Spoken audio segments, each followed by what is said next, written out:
Morning मित्रांनो, video बनवण्याचं कारण असं आहे, मी कात्रजून बाणेरसाठी निघत होतो. रस्त्यामध्ये आज 15 तारीख आहे, सकाळचे 9 वाजले. एवढा भयंकर ॲक्सिडेंट झालाय ना. एक भाऊ गाडीवर होता, हेल्मेट असून सुद्धा भाऊ जाग्यावर संपून गेला.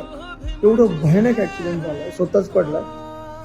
गाडी स्लिप झाली, काही कळच नाही. ती एवढं खतरनाक ॲक्सिडेंट झाला ना, भाऊ जागेवर संपून गेला. अख्खी गाडी घासून गेली, अख्खं शरीर घासलं, पुन्हा अंगावरचे कपडे फाटून गेले होते. हेल्मेट साईडला पडला होता. सकाळची वेळ अर्धा तास झाला, माझ्या डोक्यामध्ये तेच चाललं. गेल्या 2 दिवसाखाली नवले ब्रिजला ॲक्सिडेंट झाला होता. दिवसेंदिवस ॲक्सिडेंट होत चालत. मित्रांनो, सगळ्यांनी काळजी घ्या. घरून इतके वेळेस फॅमिलीचा विचार करा. गाडी चांगलं चालवा, आजूबाजूला काय सगळं लक्ष द्या. काही विचार मनात चालत असेल साईडला ठेवा, गाडी साईडला घ्या. वाटलंच तर रिक्षा करा, बस करा, त्याच्यानंच चालत जा. पण काळजी घ्या मित्रांनो, जर ॲक्सिडेंट होत आहेत, काळजी घ्या. बस एवढंच सांगायचं होतं.